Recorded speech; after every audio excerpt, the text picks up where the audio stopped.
a todas y a todos. Y hoy tenemos en el ciclo de transparencias que más de una de vosotras y de vosotros ha acudido a alguna de las anteriores. Lo que procuramos es, mediante una entrevista aquí en directo, con personajes, procuramos que muy interesantes para la sociedad, que nos cuenten no solamente lo que sabemos de ellos por su, digamos, perfil profesional o social, sino otras cosas que hay en su vida bastante interesantes. Diego Cañamero, Valle, bueno, bienvenido Diego aquí y nos animamos y le damos ya un aplauso para calentarle un poquito.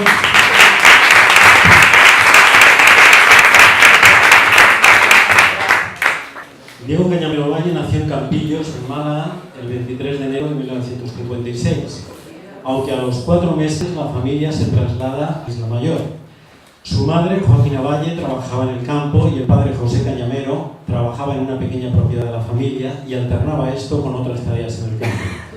¿Qué recuerdas, Diego, de aquella primera infancia y primera juventud en Isla Mayor? Porque claro, tú te trasladaste con 4 meses nada más. ¿Pero qué recuerdas de Isla Mayor y de tu contacto ya con el mundo del trabajo y cómo vivía la familia en aquellos años? La verdad que yo tengo uso de, bueno, así de memoria, cuando llegué a cumplir unos 4 o 5 años, ya me acuerdo perfectamente, ¿no?, de la vida allí en Isla Mayor. Nosotros vivíamos en una casita pequeña, mi padre era guardia rural y trabajaba en la ganadería de Cochicierra, la ganadería de Toros Bravos, que está entre Alfonso XIII y lo que se llamaba el Puntal, que después la visita de Franco le pusieron Villa de Franco, y ahora se llama Isla Mayor, pero bueno, aquello se llama el Puntal. Y en el cortijo, bueno, pues mi padre trabajaba, y yo me acuerdo, bueno, cuando me llevaba al cortijo, a los familiares, la gente que trabajaba en aquel sitio, me gustaba que montaba a caballo, bueno, a caballo con mi padre, ¿no?, cuando iba a trabajar y eso, ¿no? Y yo recuerdo eso. Y después ya a partir de los 7, 8 anillos, pues teníamos que ayudar a la familia, porque antes la familia era casi toda numerosa, pero fundamentalmente era para arrimar un poquito la cuchara, porque no había, mi padre ganaba 50 pesetas, éramos, bueno, somos 11 hermanos, podíamos haber sido 13, pero bueno, perdón, éramos 13, nos quedamos vivos 11, pero había una situación económica fatal en la familia, ¿no? Entonces cada vez que uno se ponía un poquito grande, pues a trabajar, ¿no? Y yo empecé a trabajar, me acuerdo perfectamente que todavía no tenía ni 8 años, y empecé a trabajar en un cortillo llamado Los Olivillos, que está entre la Puebla del Río, así por la vera del río, y me daban 30 pesetas. Metía mano a las 6 de la mañana hasta las 9 de la noche, ¿no?, trabajando.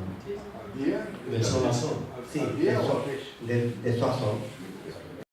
Y entonces, bueno, me acuerdo cuando me dijo mi padre en aquella ocasión: Diego, ¿tú quieres trabajar? Claro, la mentalidad de los niños de aquella época era ser hombre y ser grande, ¿no?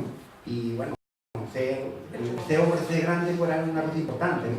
Porque allí no podía ni jugar con nadie, no había ni niños, porque los ranchos estaban muy lejos de otros, y entonces pues, estaba uno siempre con la madre o con los hermanillos, pero claro, cuando me dio a trabajar, pues yo lo quedé contento.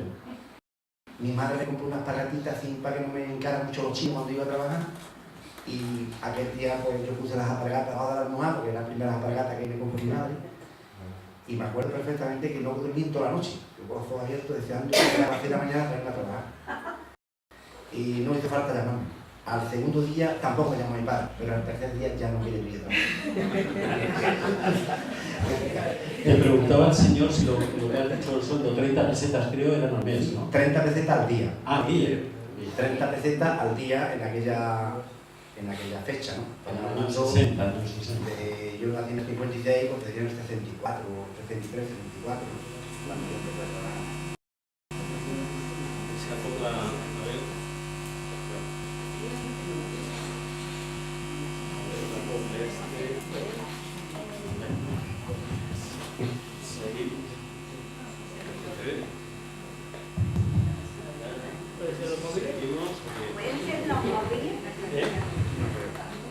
Puede ser que un cable esté malo.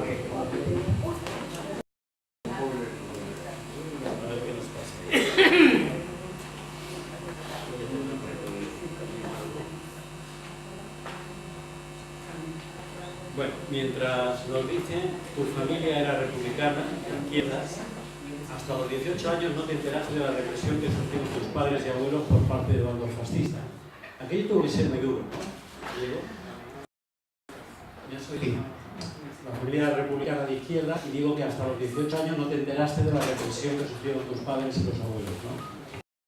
La verdad que sí, porque mi padre era muy asustón. Mi padre tenía siempre mucho susto, porque él cuando le cogió todo el levantamiento de la dictadura, tenía 2 añitos. Mi padre vino de una familia de campesinos, tenía una tierrecilla, tenía un borrico, muros de trabajo. Mi madre no tenía absolutamente nada. Y mi padre era asustón, mi madre no. Mi madre era más verde, ya era así. Yo recuerdo que en el cortijo, en la casilla donde vivíamos, mi madre escuchaba la pirinaica. Y yo no sabía, claro, yo era chiquitillo cuando hablaba de la pirinaica, no sabía, como me fuera a hablar de otra cosa, no sabía ni lo que era esto. Y mi padre decía, Sofía, no pongo la pirinaica, que la Guardia Civil da vuelta por la casilla y va a escuchar. No, yo la pongo bajita, o sea, yo la pongo bajita. Esto no me escucha nadie. Pero yo nunca le pregunté por eso.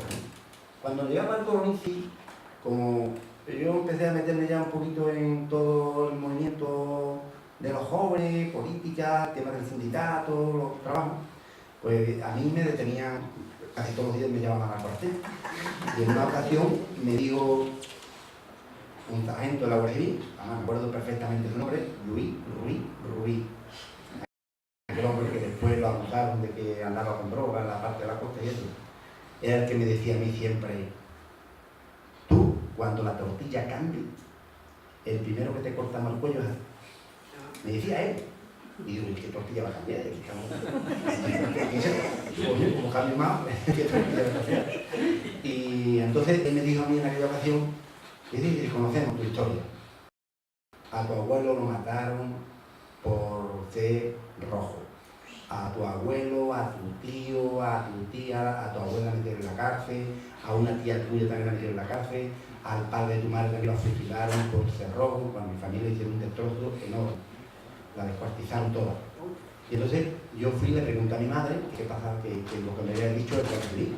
Y entonces mi madre me contó toda la verdad. Bueno, toda la verdad, todo lo que había pasado en su familia. Y digo, porque me lo ha contado antes, porque bueno, no quería contártelo porque es una cosa que pasó y ya no quería yo contarlo, pero mi madre me lo contó todo. Jornalero, jornalero, que no deja de luchar por un trabajo en la tierra para ganarse su pan. Pero un corazón de hierro que lo quiere condenar, con perfiles de silencio, quiere obligarlo a callar.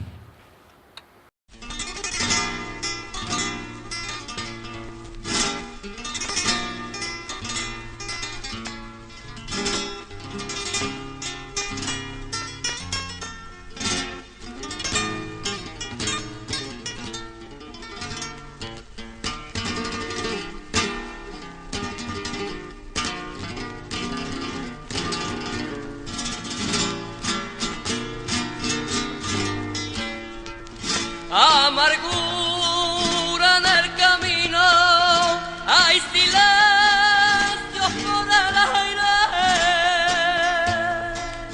en su pecho y una pena que no se la cuenta nadie.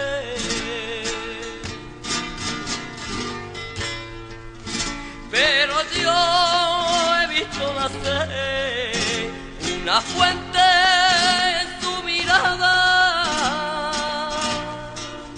y en sus labios una sonrisa, la tristeza le borraba.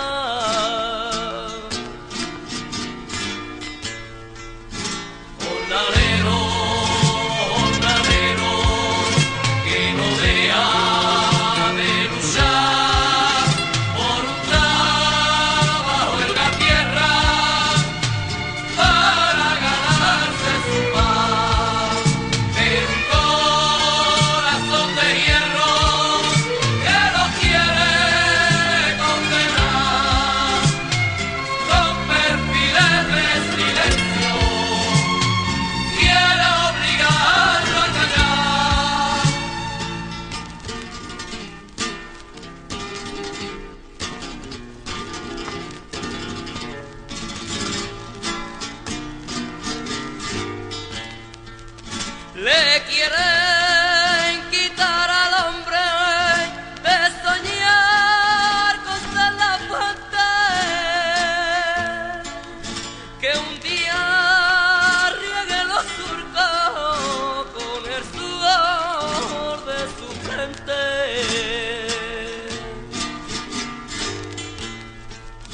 Pero un triste atardecer que ya nunca olvidará.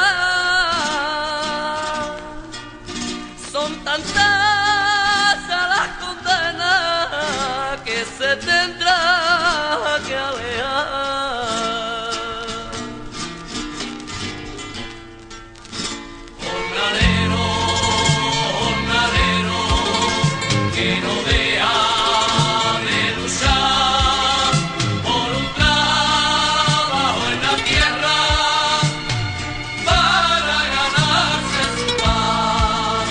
En un corazón de hierro que lo quiere condenar, con perfiles de silencio quiere obligarlo a callar. Jornalero, Y si te marchas de aquí, ¿a dónde irás, compañero? ¿A dónde irás, buen amigo?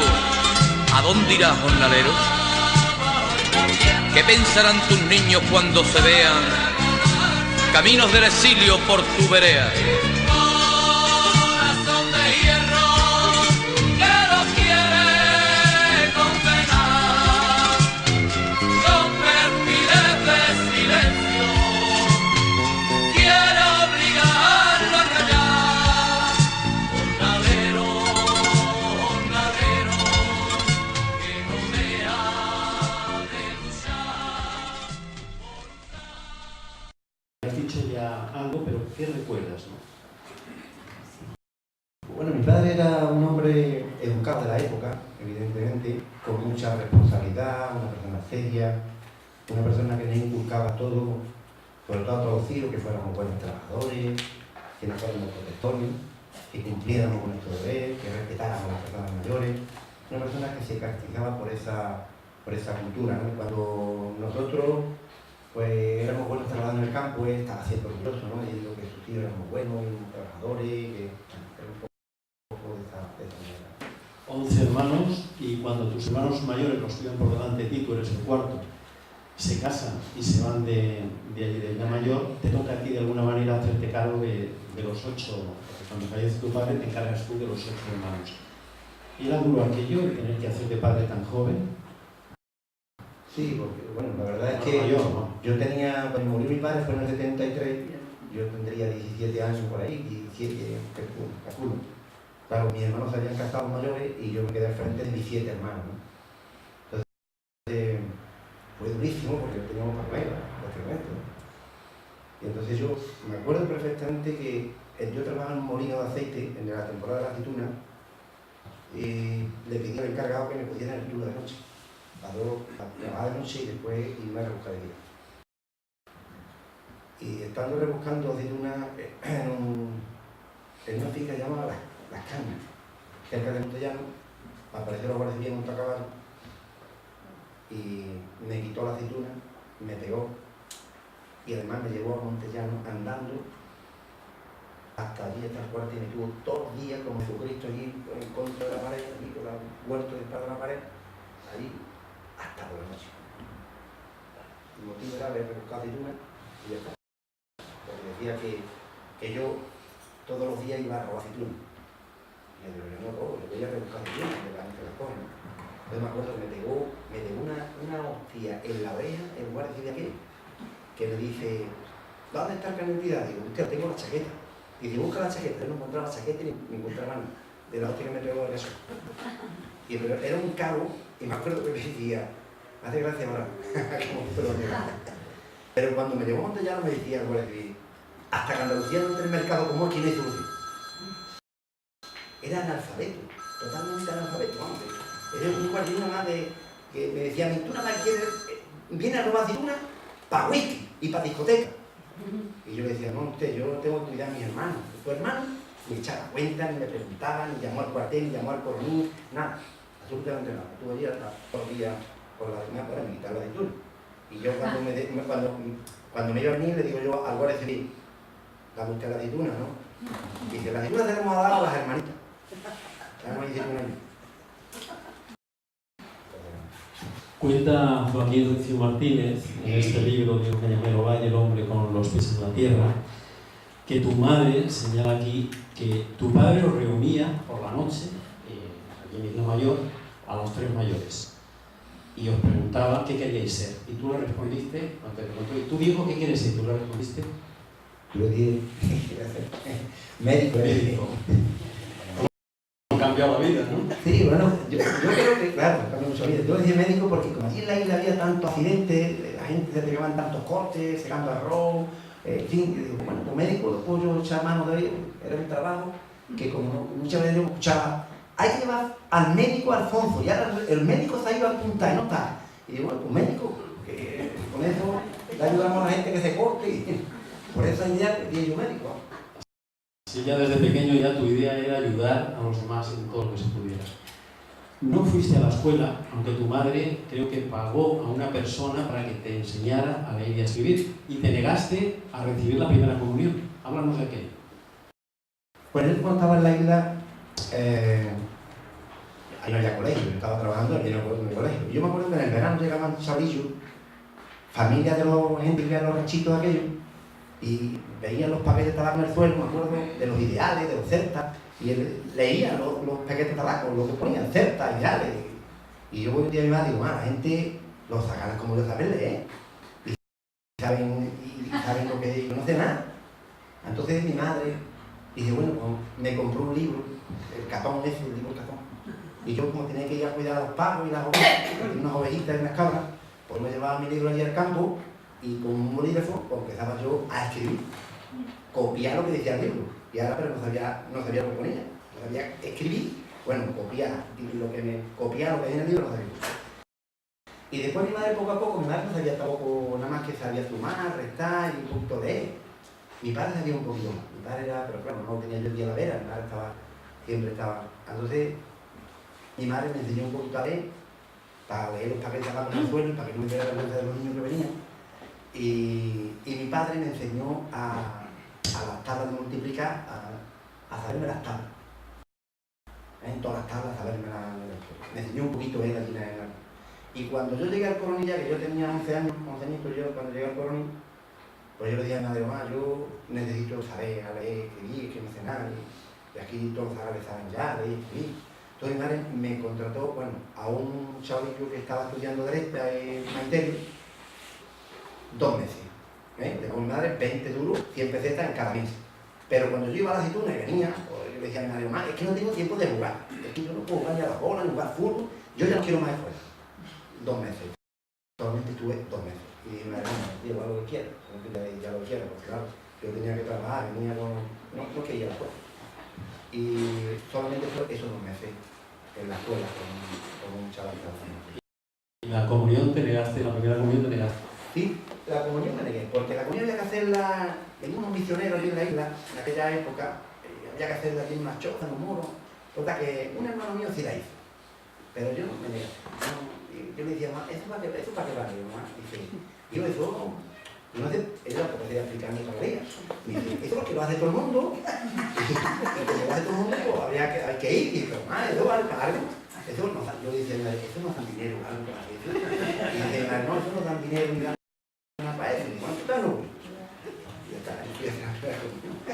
De pequeño te ponían de espantapájaros ahí con el arroz. Incluso te gastaban bromas con lo de que Diego, ve allí que hay un gorrión colorado y tal, ¿no? Y por aquella época también, además de estos trabajos, montaste, porque insististe mucho allí no sé si fue a tu padre o a qué persona, yo quiero montar a caballo. Y montaste a Bragao, que era un percherón grande y noble, ¿no? Bueno, yo cuando empecé a trabajar acá en la isla, pues las bromas pues te daban bromas, porque unos chiquitillos pues te daban muchas bromas. Eso es que llegate por las llaves del campo, llegate por no sé qué, llegate por las bromas esas que te dan. Y claro, pues normal, que a mí la broma que empezaron a darme era que había un gorrión colorado que se colaba y se comía las planteras. Yo como estaba de espantapájaro, tenía que ir a espantarlo. Entonces estaba, digo, como se entere mi padre me va a reñir, porque como se mete el gorrión yo no lo veo. Y había uno allí que le decían poroscopio y decía, Diego, en aquella punta está el río Colorado. Yo corriendo con la lata, una lata que me iba a tomar, con toda la frontera para arriba, llegaba así, me saltaban los pollos, no quiero el río Colorado por ninguna parte. Y venía para atrás y dije, no, chiquillo, en aquella parte está. Y la plantera tenía medio kilómetro. Y corriendo para allá y corriendo para acá me tenía nervioso. Bueno, esa es la forma que me daban por el tema de... Y después cuando yo ya empecé a trabajar el arroz, eso era de Fantapar, cuando yo empecé a trabajar el arroz, pues yo tenía mucha conocencia de los caballos, mi padre sabía cómo... Y entonces yo le dije al capataz que por qué no me daba un caballo. Un caballo es como cuando te dan un coche ya, ¿no? Te saca el carnet, ya tiene un coche, eso es una aspiración de cualquier chaval en la isla en aquella época. Y dice, me acuerdo, le dije a Lentejita, y dije, el capataz, y dice, pero tú vas a ver, Diego, dominar el caballo. Digo, no voy a saber, Juan, yo juego en el caballo, yo lo voy a cuidar. Yo voy a cuidar el caballo mejor que nadie. Total, que me dejó un caballo llamado Braga, un caballo pechón, que era muy noble, y me dejó el caballo para que yo, porque había que ir con las armas para los plantadores, y demás, había que saber, y había que echarle de comer, había que lavarlo por las tardes al caballo, había, en fin, una serie de cosas que, bueno, yo estaba con lo común con el caballo, ¿no? Aquello para mí era lo más importante del mundo, ¿no? Tener el caballo. Y al año siguiente recuerdo que me dio el mejor caballo, pero al año siguiente me dice, bueno, como el Diego ya es experto, le vamos a dar una mula, que era una mula muy movida, se llama Peregrina, la mula se llama Peregrina, esta para ti, Diego, la Peregrina este año para ti. Y además tú vas a ser el jefe de todos los caballistas. Lo que tú digas, la comida, el horario, lavar los caballos, tú eres responsable, como el mayoral me decía de todos los caballistas, de toda la gente que tiene caballos, eran más chicos. Como le decía a una persona que tenía 25 o 30 años, tú tienes que hacer esto, tienes que hacer otro, un chaval con 9 años, ¿no? Y bueno, yo lavaba bien mi caballo, lo ponía, le daba de comer, le daba una vuelta, eso es un poco lo que hacía yo. Y un pasaje que a mí me llamó mucho la atención, se montaban cacerías, las montaba la familia de Pérez Obregón, y en una mañana fría de enero os hacían ir allí a los chiquillos a estar pendientes de la cacería, como se os quedaban las manos a batería, teníais que correr allí en el barro. A mí eso, tal como se cuenta en el libro, me ha evocado un paisaje, un pasaje mejor dicho, o toda la película, de los santos inocentes. ¿Recuerdas aquello? Y tú la película la has visto. Sí, bueno, yo esto lo contaba en el libro, pero claro, en aquella época los señoritos, había que decir señorito, yo le tenía que decir señorito y señorita porque eran casados, pero era el vocabulario que se utilizaba. La palabra señorito parece que viene del señor feudal, ¿no? Un diminutivo del señor feudal. Pues, como ellos eran los que mandaban, cuando tenían que cazar, no había veda, ni había nada, simplemente cuando tenían que cazar, lo cazaban. Y recuerdo que en la misma, a la vera del río, metieron un cuartón, 3 o 4 hectáreas de tierra, le metieron agua, cuando estaba todo seco, le metieron agua, para que los paros fueran allí a comer. Lo tuvieron allí agua metida durante 15 días, y todos los pájaros acuáticos, la agachadiza, el pato, que mucho, pues allá a comer. Entonces los señoritos después rodeaban aquella tabla de agua, aquellas 3 o 4 hectáreas, con sus puestos correspondientes, y nosotros íbamos de perro a coger los paros a los señoritos. Pero claro, no era en agosto, ni era en julio, era en enero, metió en agua hasta la rodilla.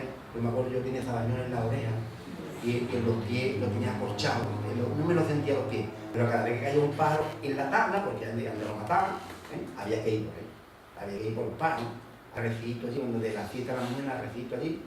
Me acuerdo perfectamente cómo había 8, estaba, bueno, un tal Cercio Pareja Obregón, que era campeón de España en tiro pichón, estaba el Platanito, el Bollito, aquellos toreros de la época, que no llegaron a ser muy famosos, pero eran toreros. Se pusieron, me acuerdo que a las 11:30, a las 12, se pusieron a comer en unas mesas plegables que traían, mesitas plegables, y empezaron a comer, y a mí, a mi hermano y a 2 niños más que nosotros pudimos conseguir en un ranchillo cercano, que éramos los que le recogíamos la cacería, pues nos pusieron allí a unos 20 metros, ni comer, ni acercarse, ni absolutamente nada. Y como si fuéramos los perritos allí descansando, hasta que iba a la 1 por ahí, decidieron de levantar campo, y la verdad que nos dieron una buena propina aquel día porque mataron tantos pájaros que estaban tan contentos y nos dieron una propina. A mí me dieron 10 duros, 50 pesetas, y a mi hermano otras 50, a los sábados también, cada uno nos dieron 50 pesetas. Bueno, que lo que yo ganaba en el campo podía hacer eso, unas 50 veces, es como un jornal, ¿no? Nos dieron aquel día, ¿no? De propina, ¿no? Porque hicieron una colecta entre todos, venga, a los secretarios, decía, a los secretarios, hay que darle a los secretarios una que se han portado bien, efectivamente. Y la verdad es que yo, cuando la película Santo Inocente, es decir, el trato de la película Santo Inocente, cuando habla, el lenguaje que dicen, por ejemplo, insultando al trabajador, o ven acá cabrón, no se vea, no sea maricón, ese vocabulario allí lo he escuchado a los trabajadores. Ese de respeto y esa, bueno, no solamente cazar, sino que meterme en agua de ir el señorito a pescar y el niño tiraba la caña allí al canal, se le caía la caña al canal, la caña de pesca, y me decía, tírate por la caña, me tiré yo, tira por la caña, porque la caña se le llevaba a la corriente, porque tenía que tirarme por la caña y sacar la caña. O por ejemplo, nadando incluso en un pantanito, pasar las polluelas, los patos afuera, y yo me tenía que tirar allí con otros chavales, ¿no? De esas cosas, y no te daban a veces que no te daban ni una propina, nada. O por ejemplo, llevarme a Rocío, me llevaron a Rocío, me acuerdo perfectamente aquello porque importante, bueno, no, más que importante, es una cosa que yo la cuento, pero cuando yo reflexiono sobre aquello, me da cuenta un poco hasta qué punto la humillación del trabajador, del pobre, era sometido por parte de los señoritos. Me llevaron a la plana para la caña, porque la niña, que no tenía allí ninguna niña de juego, pues decía que yo allí era su novio. 10 minutos, pero tenía que jugar, pues me quedé que yo jugara con ella. Y trató a la niña llevarme a la playa con los padres, la hija del señorito.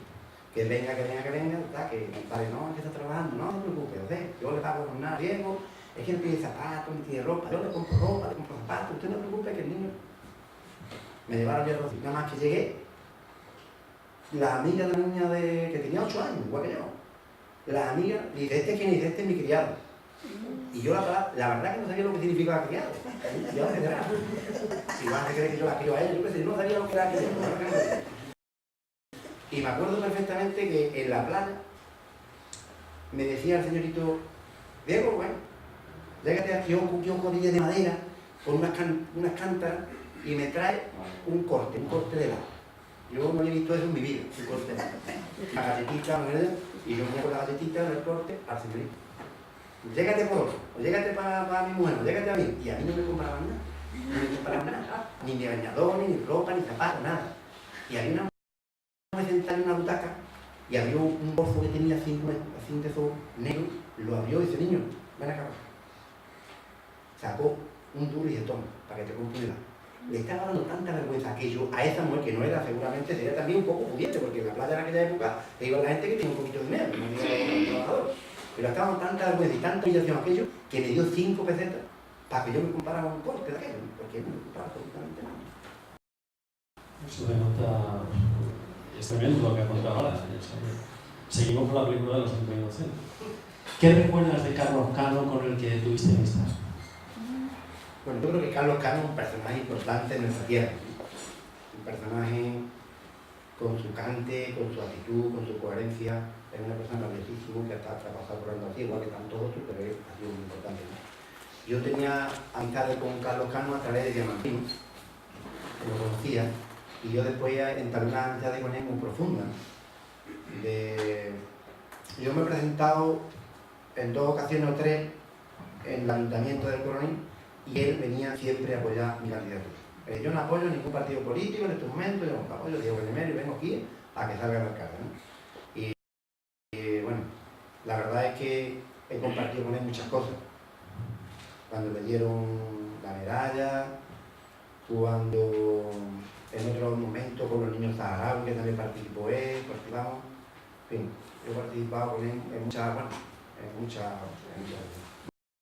Vamos a compartir con él ahora un momentito. Correlando.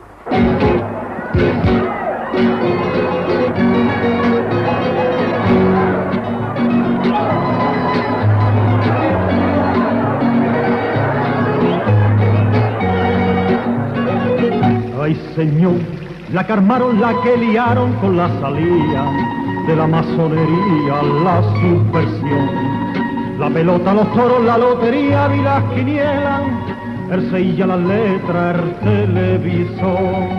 You speak English, turismo, sofico, renta, los alemanes, bomba en Palomares, vaya por Dios.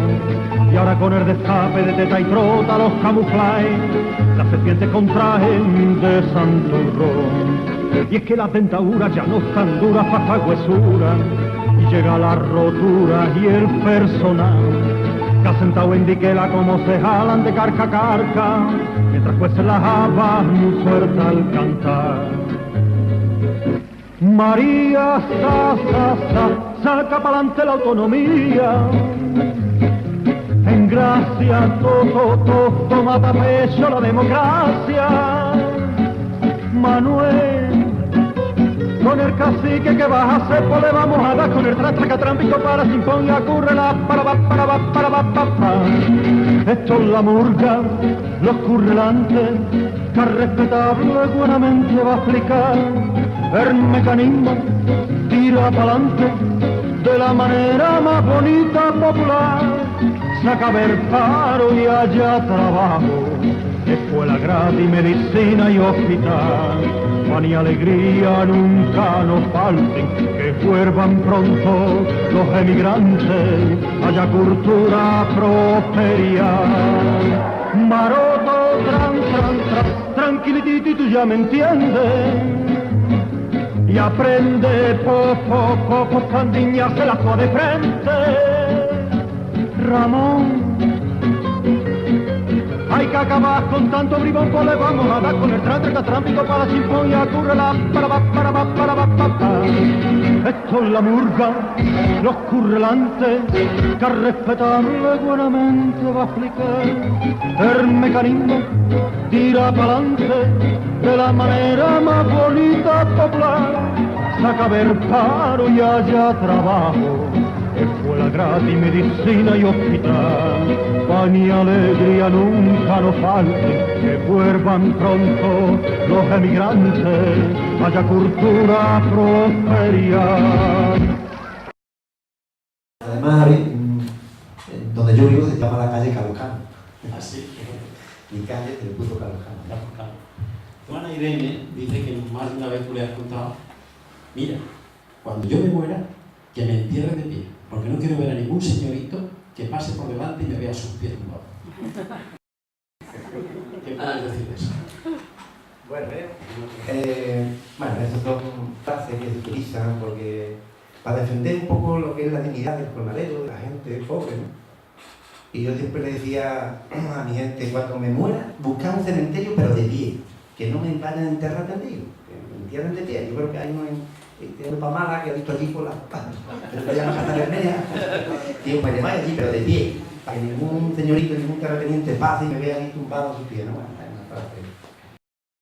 Tú conociste a Manoli, la conociste en Isla Mayor, porque creo que ella con su familia iba a veranear, eran familia de un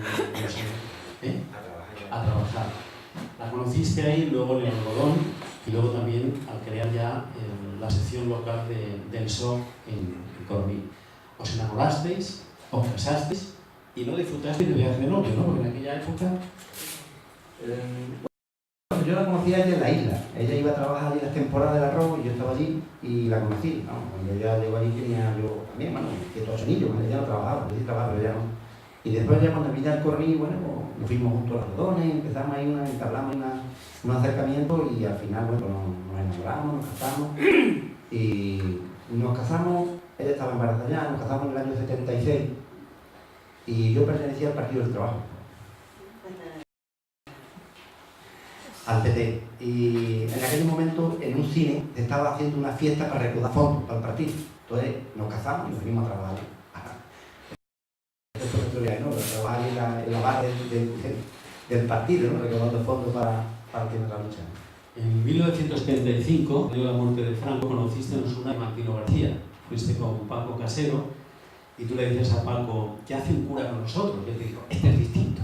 Y luego tú reconoces por ahí y dices, y la verdad, háblanos de Diamantino García. Bueno, con Diamantino, nosotros cuando empezamos a organizarnos en el Coronil y en los pueblos de la comarca, en las comisiones de jornaleros, pues Paco Casero era un poco la persona quizás que aglutinaba todo ese movimiento, ¿no? Paco Casero, Gonzalo Sánchez de Bría, que le llamábamos Visco Patota, fundamentalmente era la clave, ¿no? Diamantino, que no estaba todavía ahí muy vinculado al movimiento del SOC, las comisiones de jornaleros, bueno, pues al final pues se iba también, se tenía reuniones con él, a ver qué planteaba todo el movimiento cristiano en la zona de la Sierra Sur. Y yo sé que yo conocí a Diamantino en el bar Molino, allí en Osuna. Y cuando llegamos allí, venían un CA 600 y le digo yo al Paco, ese es cura, ¿no? Sí, ¿qué hace un cura nosotros? Claro, yo decía, no, pero este cura es de los buenos. Y él dice de los buenos, pero de los buenos. Claro, después vimos que era una persona totalmente distinto a como entendíamos los curas de franquismo, claro. Una pena, ¿no? Que se fuera hombre. Sí, se fue con 52 años. Diamantino murió en el 95, 9 de febrero del 95, el año que viene hace 20 años de su muerte. Yo le conocí también, como me imagino, muchos de los que están aquí, ¿no? En diciembre del año 76 nace vuestro primer hijo, José, que ha llegado a ser concejal, ¿no? Sigue siendo concejal. Y es concejal del ayuntamiento. Luego, en el 84, vendría Salvador. Hoy tienen 37 y 29 años tus hijos. Y tienes ya 3 nietas. Carmen, Noelia y Martina, ¿no? Y además, ellas juegan de vez en cuando, algunos meses al año, con alguna niña saharaui que también adopta él, ¿no? Sí, bueno, todas las 3 nietas, una tiene 12, otra tiene 7 y otra tiene un anillo del mismo hijo, del mayor. El otro no tiene todavía, no encontré todavía ningún chico. Nosotros durante 15 o 17 años ya traemos siempre, bueno, recogemos niños de lo que son vacaciones en paz del pueblo saharaui. Y tenemos siempre niñas o niños que corretean con ella y que aquí se acuestan juntos y comparten con ella. Bueno, y ahora vamos ya al nacimiento del SOT. En agosto del 76 se crea en Antequera el Sindicato Obreros del Campo. En 1984 eres elegido secretario general del SOT hasta 2007. En ese año el SOT se transforma en el SAT, Sindicato Andaluz de Trabajadores, y Cañameros nuevamente nombrado portavoz nacional del sindicato y reelegido en 2011 y continúa secretario. Y además fuiste alcalde del Coronil, antes lo has dicho, por Izquierda Unida, de 1987 al 91 y del año 95 a 2001 ya por CUT, BAI, Izquierda Unida, Los Verdes. Háblanos de ese momento, de esa etapa de tu vida en la que tienes un cargo importante en el mundo jornalero y luego también como alcalde del pueblo en el que vivías, ¿no? Eso marca, ¿no? Yo participé en tanto en las comisiones de jornaleros como en la fundación del SOT. Y además el Coronil fue la primera unión local de toda Andalucía. Nosotros creamos la unión local en el año 75. Me acuerdo que fuimos a una ermita que se jugaba fútbol para despistar a la Guardia Civil y allí nos sentamos con toda la noche un partido de fútbol y allí elegimos a nuestro comité, elegimos a nuestros responsables, nuestras finanzas y empezamos. Se llamaba Sindicato de Jornaleros. Y además, después ese sindicato de jornaleros tenía un logo que no era el que hoy tiene, que es la hoz y el sol, sino que era una espiga, una mano, una espiga y un arao. Después se cambió en el Congreso del año 77 el Balón de la Frontera. Pero yo participé en todo ese proceso. Y me dio mucho coraje no estar en Antequera, porque Paco Casero se olvidó de mí y me dejó un barrio de Madrid. Y así me dejó esperando sin poder ir a Antequera, que bueno, que allí se eligió una delegada de 12 personas, entre ellos había 2 curas, había otro cura de Granada, estaba la Peticonde, una jornalera de Almonte, que hoy está en el puerto de Santa María, que es concejal del puerto de Santa María. Estaba también el que fue consejero de Agricultura, Miguel Manos de Humano, estaba también en la delegada del SOC, estaba Casero, estaba el Pico, estaba un tal Antonio de Posada, que decíamos vida mía, todo el mundo decía vida mía, estaba también otro de Paco Ortiga, era de Baena, era una reunión. Y yo no pude estar en esa delegada porque no me quedé en tierra. Aunque en el primer congreso, que fue en el año 77, septiembre 77, en Morón de la Frontera, en el primer congreso, sí me nombraron, yo ya estuve dentro de la Secretaría Permanente con un cargo de responsabilidad de organización. Y desde entonces, bueno, pues yo siempre he estado participando en el sindicato, en todos los campos y en todos los aspectos, ¿no? Hasta en el 84, que me eligieron Villamartín, secretario del SOC. Fue primero Casero, secretario del SOC, presidente de Gonzalo Sánchez, después pasó a Diamantino García, presidente del SOC, que fue por aclamación, unanimidad, en un congreso que celebramos en el año 77, 81, creo que fue en la Puebla de Cazalla. que por cierto, el que preparó todo el congreso fue Manuel Copete, que después se pasó al PSOE y fue vicepresidente de la Diputación. Manuel Copete. Desde esa fecha yo fui elegido en el 84 ya por secretario de Estado. En el 87, en las elecciones municipales del Coronil, me dieron que me presentara. Yo no tenía mucho empeño en presentarme, sinceramente, porque entre otras cosas yo me siento mucho más a gusto en el mundo sindical, en la lucha diaria, los ayuntamientos eran cosas más administrativas, y no quería yo presentarme, pero bueno. Había habido una especie de cambio, porque en el Coronil, el PT al cual yo pertenecía, sacamos 9 concejales en las primeras elecciones municipales. De 13 sacamos 9. Pero 7 concejales se fueron al PSOE y nos dejaron allí un poquito aquello descualificado. Y por eso empezamos todos los medios de, bueno, vamos a recuperar otra vez el pueblo. Y en el año siguiente me presenté.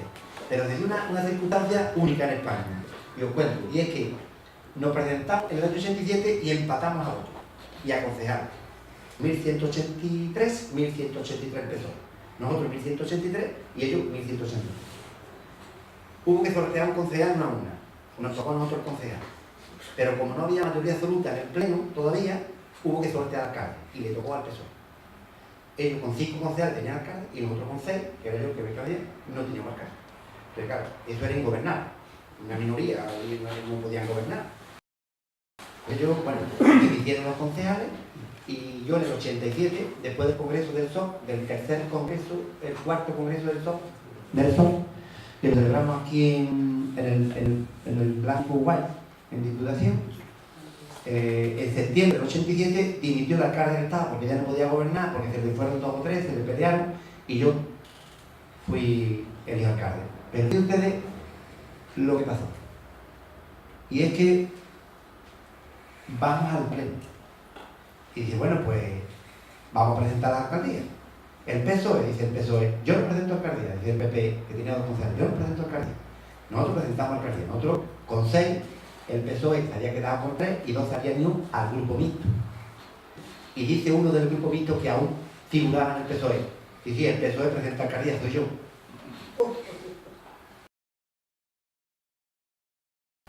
Pasamos la votación.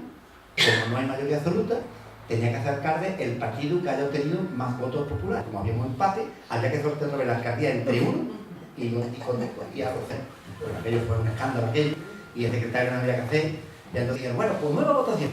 Y entonces en la nueva votación me votaron todos. Los del PP, los del PSOE, todos. Y yo salí con 12 votos, menos ese que se presentó solo, del PSOE, que se votó el total de todos. Eso fue en el 87 de septiembre. Y después, bueno, pasado 10 años de alcalde, dimití con mayoría absoluta porque me volvieron a nombrar nuevamente secretario del PSOE. Y me dijeron que tenía que pasar otra vez a jugar de papel, los compañeros, los pueblos históricos del PSOE. Y yo obedientemente abandoné la alcaldía con un disgusto para mucha gente y algunos concejales que dimitieron conmigo porque yo me fui. Pero bueno, yo dimití en el 2001 con mayoría absoluta, tenía 8 concejales de PSOE.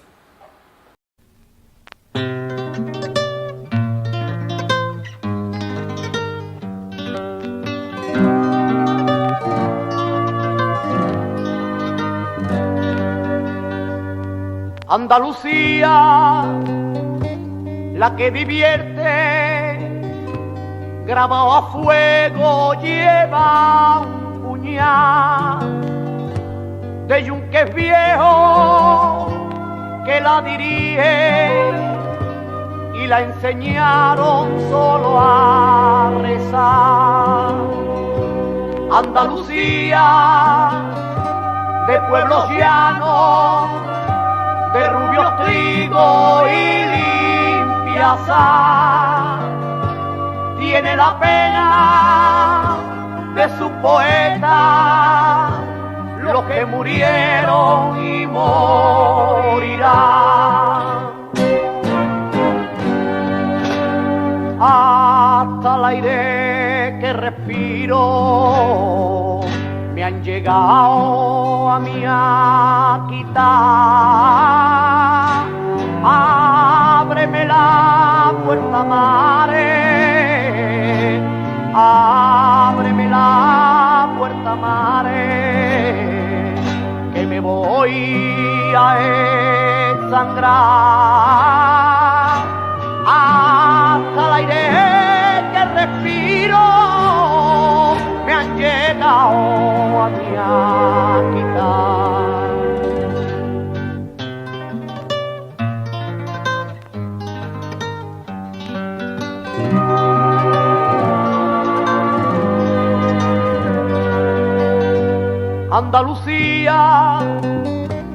la que divierte, lleva de siglo resignación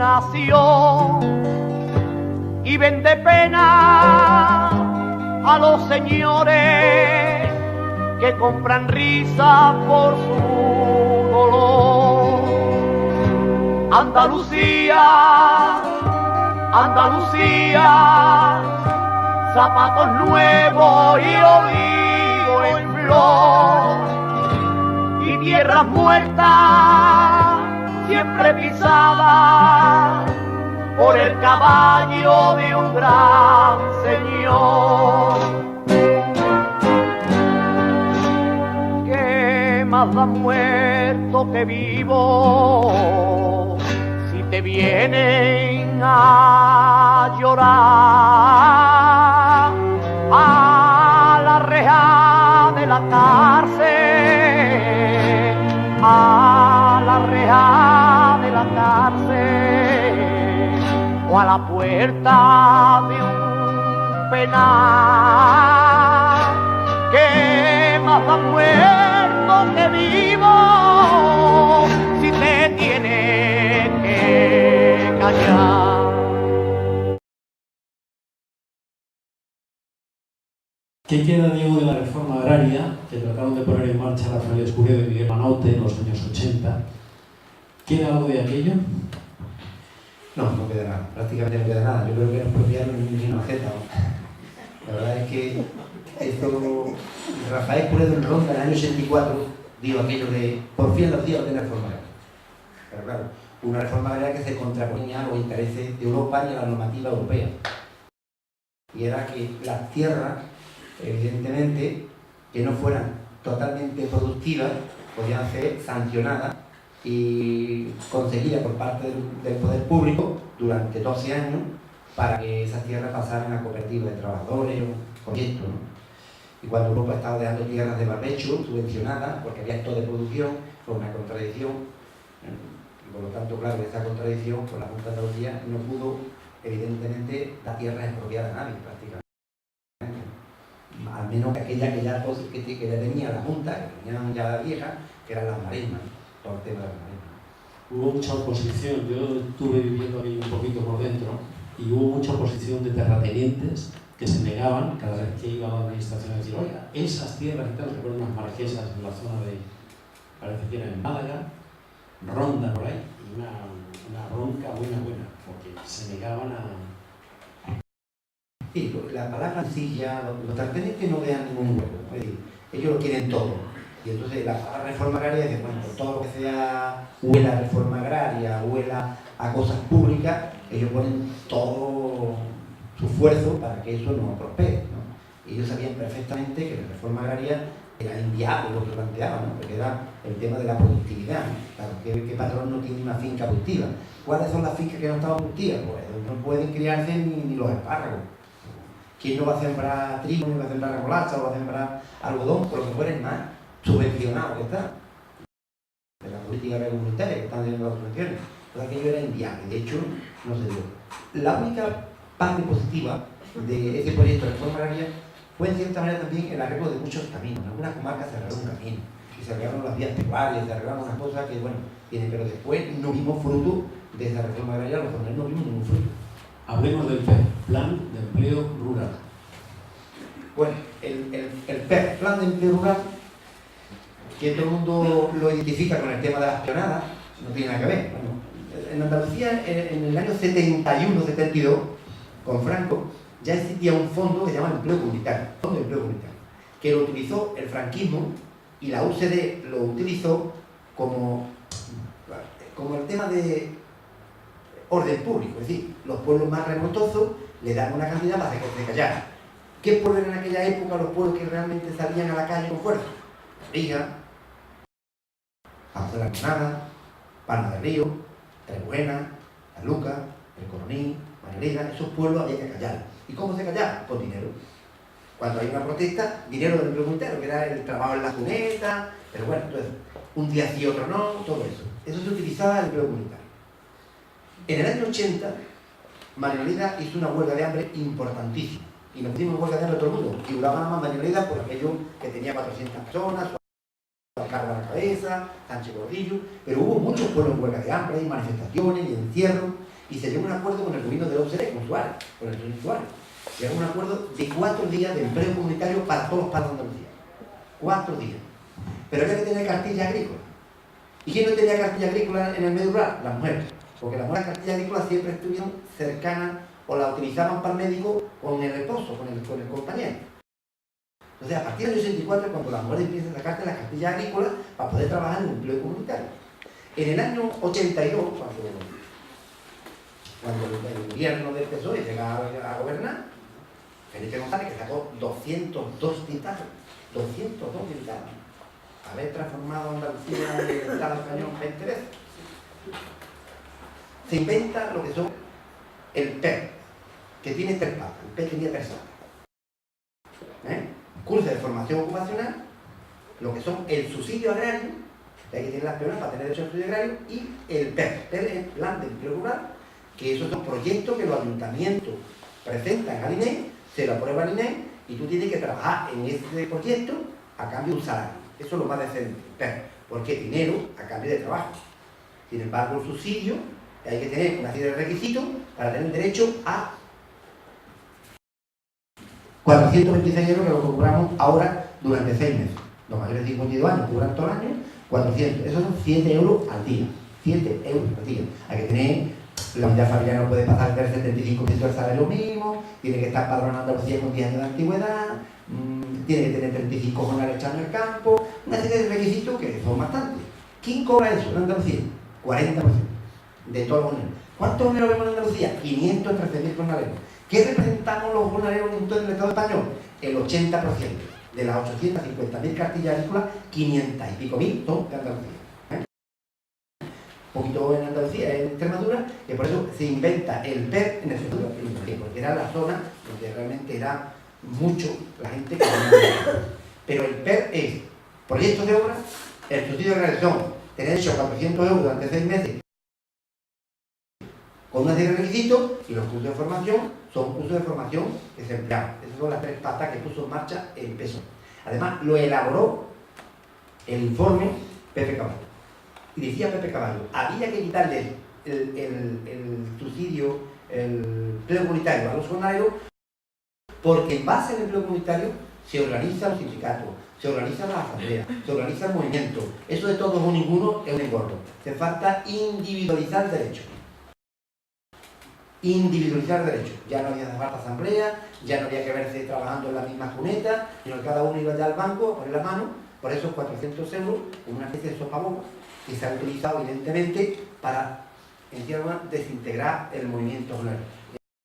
Además, decía el informe de Caballo que muchos jornaleros tenían alcaldía, incluso jornaleros analfabetos. Y se refería al alcalde de los Molares, que no sabía ni nadie que ir, fue alcalde, ¿no? Y muchos jornaleros fuimos alcaldes en muchos pueblos porque nos organizamos en base al empleo comunitario, los trabajadores, los problemas de todo. Y eso lo elaboran ellos para un poco desvincular la participación de la gente, para que la gente tuviera un derecho individual, no colectivo, un derecho individual. Que no te pagan a ti, pues tú vas al INE y ya te las planteas tú. Que no tienes la peonada, pues es un problema tuyo, pues no es un problema mío. Sí. Ante el empleo comunitario, o todos o ninguno. Y ahí el duelo de subsidio era una cosa muy individual. Y además, los mayores de 52 años tienen un tratamiento, los de 35, 45 otro tratamiento, los menores de 25 años tienen otro tratamiento, cada uno tiene un tratamiento que no coincidimos todos ya en la misma situación económica. En el año 96 se crea la EPSA, el Acuerdo para el Empleo y la Protección Social Agrarias, y más tarde el PFEA, que es el Plan de Fomento al Empleo Agrario. Aunque se incorporan más comunidades, Andalucía y Extremadura mantienen un 86,5% más o menos de los recursos. A veces se os ha criticado últimamente por la percepción del PER. Nos han señalado desde fuera, diciendo que si los jornaleros estaban en los bares tomando cerveza y tal y cual. ¿Cuánto de fraude ha habido en la percepción del PER? ¿Se ha utilizado el PER o el empleo comunitario, la ESA o el PFEA como una forma de mantener el voto cautivo? Tú hablabas ahora de la sopa ova. ¿Qué puedes decirnos? No, yo creo que había una crítica que nos han hecho, sobre todo porque se ha dimensionado todo, ¿no? Como diciendo, aquí vivimos de la jauja, ¿no? Aquí vivimos del subsidio, aquí no queremos trabajar.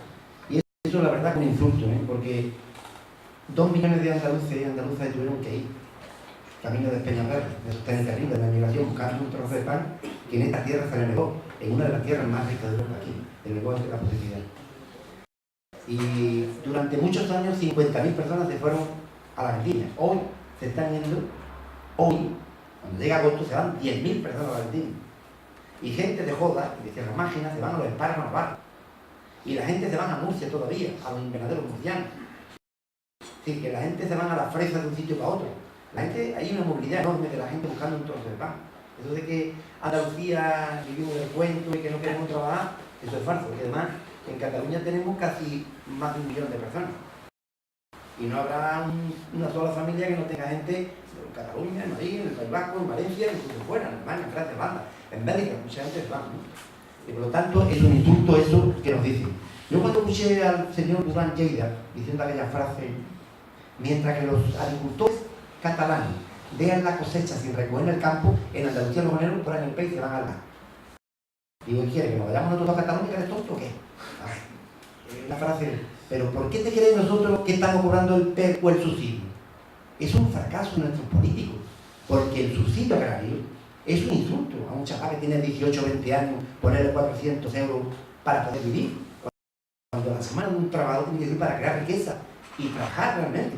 Si no hay trabajo, si no hay reforma agraria, si las tierras no las repartís, no hay industria de transformación, y habéis dedicado a Andalucía con mano de obra barata y saqueos de todas las materias primas, no queráis vosotros que vivamos del aire, ni del agua. Tenemos que vivir de algo, ¿no? Y por lo tanto el subsidio es un fracaso de vosotros, desde Duran Lleida, que también gobernó España, tanto con el PSOE como con el Partido Popular, han gobernado como los políticos que han dejado Andalucía, evidentemente, con un 37% de paro hoy. Un fracaso de ellos, ¿no? Háblame del coronil. Yo he grabado varias veces con el equipo de Tierra y Mar, hemos ido allí a tu pueblo y a Marinaleda. Allí se han creado cooperativas de jornaleros que producían, la de Marinaleda continúa todavía, y en el coronil de hecho hay una hora con la producción de setas y también plantas. Háblanos de ese modelo desde un pequeño pueblo de cómo aplicar la lucha jornalera al enriquecimiento del pueblo, porque además esas materias salen de ahí. En ese momento me gustaría que hablaras también un poquito de Sánchez Gordillo, tu compañero y alcalde de Marinaleda. Pero nosotros, a través desde el año 78 que empezamos a ocupar las primeras fincas, hasta la fecha nosotros hemos conseguido algunas tierras. Hemos conseguido Berría, en una cooperativa, en la Valentino García. Se consiguió también La Verde, en Villamartín, ecológica. Se consiguió otra que se llama Tierra y Libertad, en El Bosque, Cádiz. Se ha conseguido una en Pedrera que se llama La Vereda. Se consiguió también Los Corrales. Se consiguió también Antequera. Es decir, tenemos ocupado ahora mismo una finca que se llama Almonte, de 400 hectáreas. Y claro, nosotros hemos puesto en marcha 3 cooperativas. Algunas con más éxito, otras con menos, dependiendo si es secano, si es regadío. La que más funciona, la que más empleo da, la de Marinaleda. ¿Por qué? Porque son 1.200 hectáreas. Y 1.200 hectáreas de regadío, pues la verdad es que se ha hecho un proyecto muy importante. Marinaleda está ahora mismo facturando sobre 6 millones de euros en estos momentos. No es una cooperativa pequeñita ya. Es un molino de aceite que muere 1 millón de kilos de aceituna. Y en el 2010 se llegaron a dar 60.000 coronales. Es una cooperativa de 1.200 hectáreas. 1.200 hectáreas que al lado tenemos una Torquilla, que la hemos ocupado varias veces, que está gestionada por los militares, 1.200 hectáreas, y 1.200 hectáreas, 10 kilómetros, una da 300 hornales y otra da 50.000 hornales. Esa es la diferencia. Entonces, claro, ¿por qué? Se ha hecho un molino y se ha hecho una fábrica que se transforman los productos de la cooperativa, se transforman allí. Pimiento de piquillo, la alcachofa, las habas de verdeo, el aceite, etc. Se transforma allí. Que es lo que nunca hicieron los terratenientes. ¿Por qué? Porque tienen tantas tierras y tienen tantas extensiones de tierra y tienen tan buenas subvenciones de la política agraria comunitaria, que es el PER de los ricos, que no se mete en el PER de los ricos, que no le importa absolutamente ni transformar, ni dar empleo, ni cuidar el medio ambiente, ni nada. No le importa porque es suficiente para vivir, evidentemente, muy cómodamente. Ahora un terrateniente que recibe 3 millones de euros, 3 millones de euros, como la riqueza de Alba, o hasta 6 millones de euros, como los Gómez Figueroa. 6 millones de euros, los hermanos Gómez Figueroa. Hay 7 terratenientes que reciben 30 millones de euros, nada más que 7 terratenientes. Y además es como si fueran gastos corrientes. Y nos te dicen, usted este dinero está evidentemente comprometido para que usted transforme, para que usted cuide, para que... No, toma usted el dinero por tener tierra. Que te he hecho la foto a ellos, he visto que ha sembrado trigo, cebada, o alcachofa, en fin, o algodón, o arroz, lo que sea, toma usted tu subvención y haz lo que quiera con el dinero. Nadie te pide cuenta del dinero, pero puedes gastar donde quieras. Incluso hay una sentencia de un terrateniente, una sentencia ya de un terrateniente, él ha recurrido, que lo procesan porque se llevó ese dinero de la PAC a un paraíso fiscal. Sí. Háblanos del compañero Juan Manuel, una persona que es controvertida de los medios de comunicación entre la sociedad. Háblanos en lo que puedas hablar. A mí me gustaría que consideraran y dijeran, Juan Manuel, mi compañero, tal vez tú quieras. Juan Manuel es de esas personas que surgen en un momento determinado de la historia, donde realmente tiene una vocación de líder, de hombre carismático, de vincularse con el pueblo, con la gente, con los empobrecidos, y yo creo que Juan Manuel aún hace papel. Es una persona en ese campo, en ese aspecto, impresionable. La persona se le puede criticar o no criticar, pero una persona totalmente íntegro, una persona honesta, una persona que es profesor, que podía vivir perfectamente y ha quemado todos sus muebles, toda su vida, en un pueblecito pequeño que tiene 2.800 habitantes, La Ñoreda y Mata Redonda, que son dos barriadas, y donde prácticamente lo ha dado todo y lo está dando todo. Entonces, de hecho, Juan Manuel, bueno, para nosotros es una persona muy válida. Porque hay personas, y sé que hay personas que se tenían que jubilar, pues yo no quiero que se jubile uno aquí, sinceramente. Y no quiero que se jubile otra gente, porque la gente no se pone en viejo nuevo porque tenga muchos años o menos años. Se ponen viejo nuevo cuando no defienden realmente lo que tienen que defender en el pueblo. Y cuando no están cercanos a los intereses de los ciudadanos. Y cuando ese tipo de gente pues, se pone viejo por eso. Pero bueno, también es verdad que a Juan Sánchez Bolillo hay que atribuirle pues, ese liderazgo que tiene Andalucía, ese alcalde desde el año 79, y si no se presenta más, pues la gente le sigue votando. Y es que eso es dictadura. La gente va con un voto en una urna que secreta y allí, zapá, y se trae el voto de su casa en un sobre, y la gente puede echar el voto que le dé la gana en una urna. Y cuando le siguen votando, a pesar de ser una persona totalmente comprometida y de izquierda, radical en ese aspecto, pues la verdad es que la gente lo quiere. Ahora, como él está enfermo, lleva un tiempo fuera del juego político, y sin embargo con su enfermedad, y no está haciendo prácticamente muy poco porque no se lo permite su enfermedad, y la gente lo sigue queriendo, y la gente lo sigue adorando. Habéis protagonizado decenas de veranos posiblemente de actos, de manifestaciones, de protestas, de ocupaciones de fincas, pero hay un acto que ha quedado ahí, y me gustaría que hablaras de él, en 2012, la agresión o el encontronazo con la trabajadora aquella, creo que era. Háblanos de aquello, con la mayor sinceridad que puedes. Bueno, nosotros aquello lo estuvimos analizando con mucha delicadeza, porque sabíamos que eso tenía una doble lectura. Y esa doble lectura podíamos, cuando nosotros hacemos una acción siempre vamos al filo, pero sabemos que puede volcarse para el lado contrario de lo que pretendemos. Y nosotros lo que queríamos en aquel momento era denunciar pobreza en Andalucía. 400.000 familias que no cobran absolutamente nada, no tienen absolutamente nada. Es decir, un 37% de paro, un 67% de paro juvenil, 2 millones de pobres, 90.000 que han echado a la calle de sus casas. Queríamos denunciar esa cosa. Y la única forma era que se avergonzaran nuestros políticos. Entonces, claro, el ir a un supermercado y sustraer alimentos de primera necesidad, nosotros cogimos de la Cruz Roja los alimentos de primera necesidad que había que coger, 9 artículos: aceite, harina, arroz, frijoles, no sé qué, galletas, cosas. Lo que decía la Cruz es lo que fuimos a comer. Entonces íbamos a ocupar, teníamos pensado ocupar unos pocos de supermercado. Pero no nos fiamos porque, claro, no sabíamos bien cómo iba a responder, y entonces decidimos dos. Sánchez Gordillo se ponía al frente de uno y yo me ponía al frente de otro. Un barco a un Carrefour y Gordillo pues, se vino a Mercadona de Ecija. No dijimos nada y fuimos a hacer la historia. El de Arco, pues cuando llegamos y nos entramos, pues, se percataron antes y nos cogieron con los carros dentro, con 12 carros dentro. Negociamos y dijimos que, bueno, si no nos da de sacar los carros, nos quedamos aquí encerrados, y al final la empresa negoció con nosotros y nos dejó sacar 12 carros. Nos dejó sacar los 12 carros. En Venecia, los compañeros entraron, salieron rápido antes que llegara la Guardia Civil, y la cajera que es una pobre mujer que está ahí trabajando, por miedo, ella quería que si sacaba los cargos iban a despedir el patrón, tendría miedo por eso. Y entonces echó mano al cargo otra vez, se puso delante, y un compañero que es de Cueva Baja, bueno, de Cueva de San Marcos, la criatura, bueno, pues le dio así un empujoncillo, le dijo, te quieres hasta aquí, hombre, tú no más que tienes que callarte, tú no. Sí. Y entonces, claro, eso le dio la vuelta al mundo porque intentaba desprestigiarnos con aquello. Pero en ningún momento nosotros, evidentemente, a un trabajador le vamos a hacer ningún daño. Además, yo le pedí disculpas y le ofrecí al sindicato cuando si la iban a despedir, no la despedí, que al sindicato públicamente le hemos dicho, incluso le hemos llamado por teléfono a la familia, y con nosotros no había absolutamente nada porque eso no es nuestra intención. Pero aquello lo que pretendíamos con aquello era denunciar la pobreza en Andalucía. Sabíamos que 42 de carros de comida no íbamos a alimentar prácticamente a 4 familias y media, tampoco era una cosa simbólica de denuncia, ¿no? Igual cuando fuimos al Carrefour a recoger los niños a coger artículos de enseñanza, los lápices, los directos, las cosas, porque había familias que no podían comprar. Por denuncia lo que hicimos. En el año 76, me parece que me contabas antes, te detienen por primera vez en el Coronil, y en el 77 en Cantillana por repartir unas octavillas, y se cuenta ahí en este libro algo que yo también lo destacaba por el tremendo, ¿no?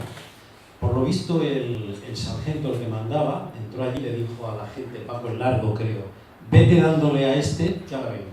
Pero creo que además fue mayor que esto que se pone en el libro, ¿no? ¿Recuerdas aquello? Bueno, a mí me estuvieron la primera vez en el Coronil en el año 76, ¿no? Y nos concentramos en la puerta del cuartel, donde nos fuimos a concentrar nosotros. Una protesta a la puerta del cuartel. Porque había una huelga de la aceituna y los guardias civiles estaban siempre y fuimos a protestar al cuartel. Chavales jóvenes que no tenían mucha, bueno, a mí me detuvieron y me metieron aquí en Ranilla, que por cierto conocí en Ranilla, estaban los hermanos de Lute, el Toto y el Lolo, estaban allí en la cárcel, ¿no? En que por cierto, bueno, ya me pasó una anécdota allí que, bueno, si más adelante la puedo contar. Y después, en el 77 en Cantillana, íbamos 3 o 4 personas repartiendo hojillas, ya del sindicato, de la que habíamos dicho en Antequera, del sindicato del campo, quería que trabajo, y nos cogió la Guardia Civil, un secretario de allí, y nos llevó al cuartel. Y cuando estábamos en el cuartel, le dice el sargento a uno, le decían Paco Largo, que era un malo. Yo porque lo conozco, porque yo en esa zona hay mucha gente de algodón, me llevo 20 años de algodón, conocía a ese Paco Largo, lo conocieron porque lo vi pegando una paliza en una gasolinera a un hombre del Coronil, porque le dijo tu identidad. Dijo, bueno, no se va a poder uno dejar ni las barbas. Y por decirle nada más eso, lo gastó de bostezo en la gasolinera. Y me cogió mi presente allí. Y este Paco Largo me dice, vele pegando el salto a esta gente hostia mientras vengo yo. No me quieras casondeo, hombre, hostia mientras vengo. No quiero hablar. Bueno, hostia, nos metió para adentro, se puso en la mesa, ¿no? La mesa era como era tan larga y tan grande, la mesa era cortita y nosotros pegábamos a la pared. Y llegaba con la mano. Venga, pegarnos hostia. Y puso en la mesa la pistola y el abrecarta, un buzón de abrir las cartas, el barco de la mesa. Y venga a pegarte, venga a darte cosas, venga a dar. Bueno, me acuerdo perfectamente que decía, él dice, tú me dices que no eres comunista, y dice, no, nosotros no somos comunistas. Pero ustedes de qué se dicen, nosotros somos del trabajo. ¿Pero de qué de trabajo de ustedes? Del trabajo, porque tenemos trabajo. Y entonces le cogió el carnet del PT, uno le lleva el carnet del PT. Y dice, tú no dices que no eres comunista, y dice, no. Y entonces aquí está hoy este martillo más grande en tu cara, ¿qué estás ahí? Y dice, no, que ahí pone trabajo, partido del trabajo, no queremos trabajar más. Entonces tú no eres comunista, tú, claro, no soy comunista ni nada. Y encima de todo el alfabeto, otro paliza. Por hacer el alfabeto, otro paliza. Y a todos le cogía el carnet, igual. Y a mí me cogió el último, un carnet que había rojo, de la joven guardia roja, y dice, no tenía nombre ni tenía nada. Dice, este es tuyo, ¿no? Digo, mío no. Dice, a todo el que cogía el carnet le pegaba una hostia y le pegaba una paliza. Y digo, ustedes son los míos, ¿no? Y entonces, ese carnet, ¿qué hace en el coche que había venido? Digo, usted el coche es de mucha gente, igual la han soltado por allá. Y, que la han soltado, ¿no? Coge el carnet. Digo, viste que no es mío, no quiere continuar. Claro, y digo, me va a pegar, lo primero va a pegar una hostia. Y cuando cogí el carnet, ahí con mucha, en vez de hacerme así una hostia, me pegó un puñetazo a la costilla y una costilla me la astilló. Me llevó aquí en la costilla y me pegó la costilla. Bueno, hasta de noche pegando, ¿no? Patas, puñetazos, tirones de pelo, una paliza, desde por la mañana hasta la noche, cada vez que entraba la gente allí, y Bueno, iba al largo y nos pegaba. Cada vez que entraba el sargento allí, nos pegaba, Paco en la rueda. Ahora, cada vez que yo iba a Cantillana, siempre he inventado eso, el Paco en la rueda. Ya no estará, hasta luego los nietos. Y bueno, por supuesto, se va a enterar toda la familia de lo que me hicieron el Paco en la rueda. La paliza que nos pegó. Si puedes veis la misma, la película esta, porque aparece en la historia de dos policías ahí en las marismas de Guadalquivir con el arroz, y recordarás cosas, y lo que has contado ahora también aparece ahí algún detalle de estos policías que había entonces. Vamos a desalambrar, Pepe.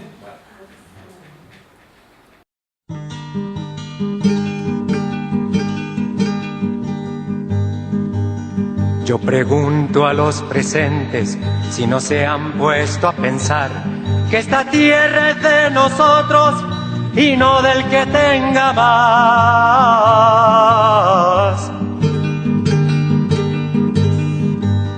Yo pregunto si en la tierra nunca habrá pensado usted que si las manos son nuestras, es nuestro lo que nos dé. A desalambrar, que la tierra es nuestra, es tuya y de aquel, de Pedro y María, de Juan y José.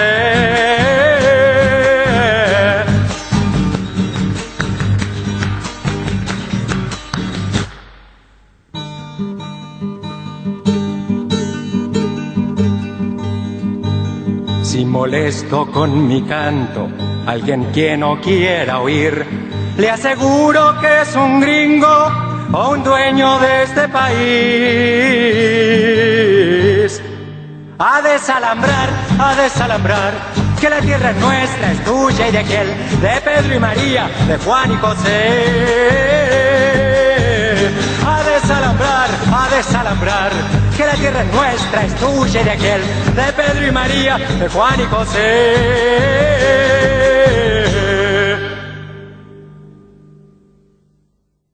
Habéis ocupado cantidad de fincas, has mencionado ya antes algo, pero sobre todo hay emblemáticas fincas, ¿no? Conquesta de Alba, Mario Conde varias veces, otros terratenientes.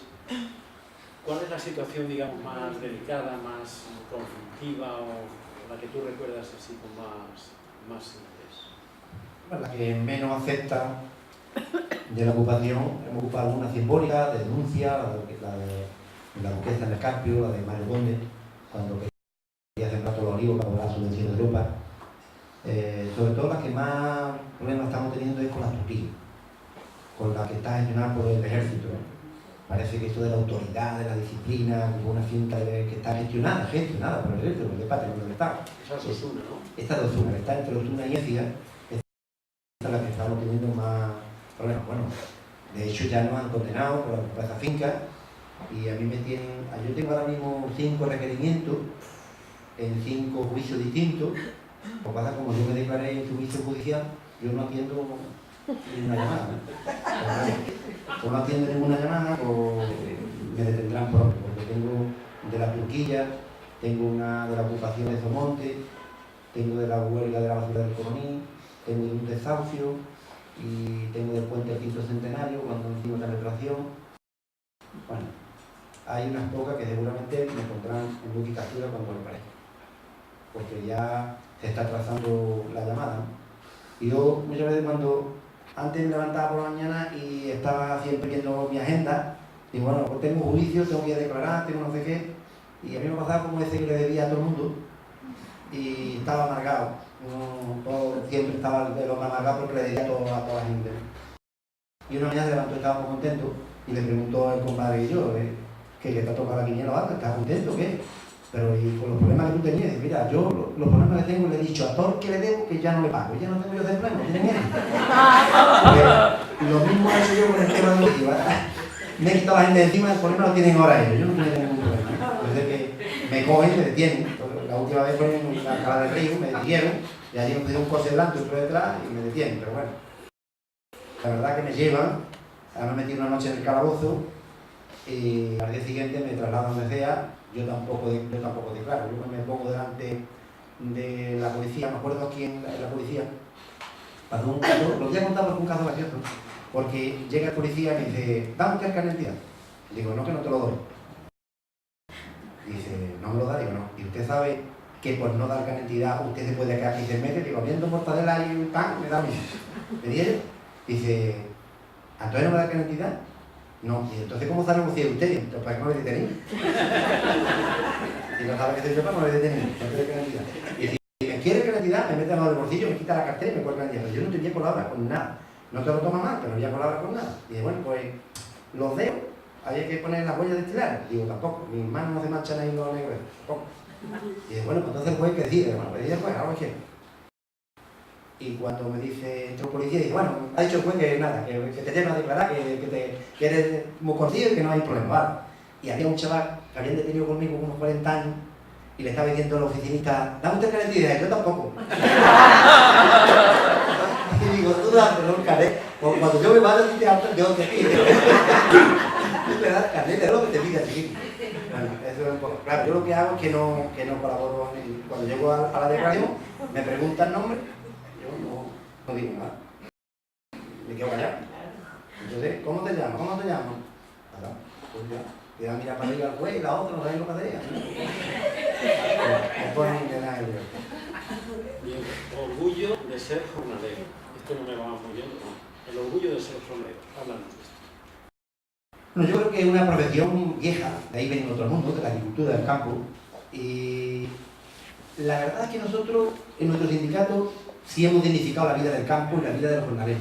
Yo recuerdo cuando la gente se iba a Alemania, no querían poner jornalero, ni de campo, ponían de la construcción, el pasaporte, ponían otra cosa, porque era lo último. Nuestros padres me decían, estudia que no vas a tener que ir al campo.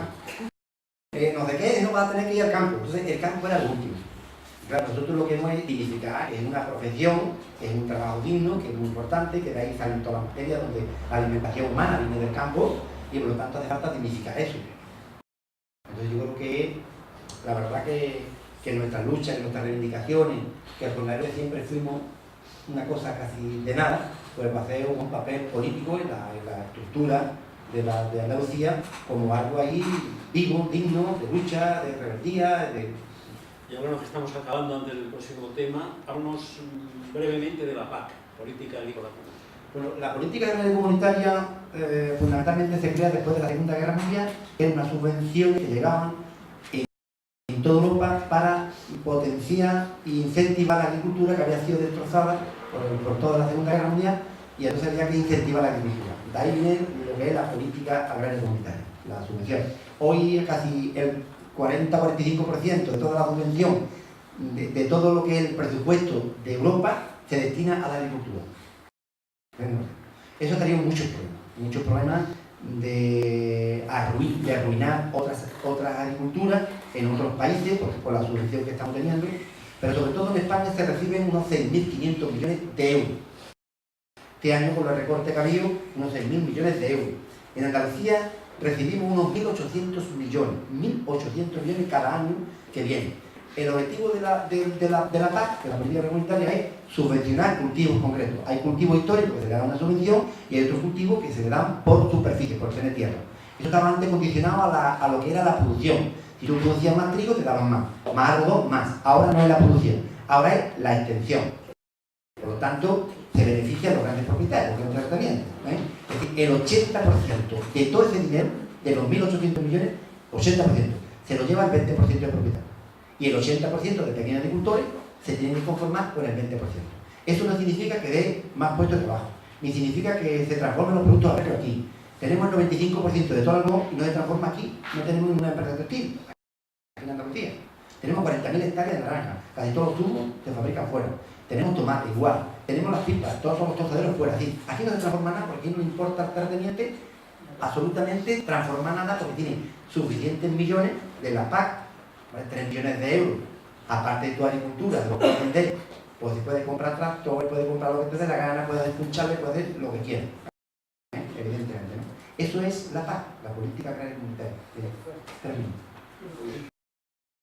Vamos, grita, vamos, vamos, grita, vamos, vamos, sal a la calle y grita, levanta el puño, vamos.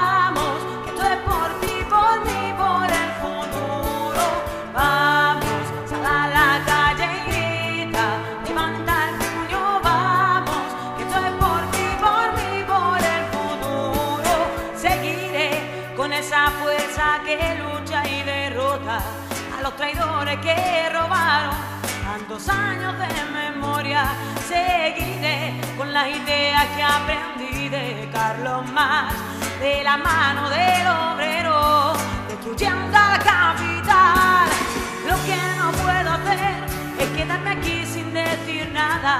Prefiero armarme con mis ganas y caminar hasta vencer, y caminar hasta vencer. Vamos a la calle y grita, levanta el puño, vamos, que esto es por ti, por mí, por el futuro. Vamos a la calle y grita, levanta el puño, vamos, que esto es por ti, por mí, por el futuro.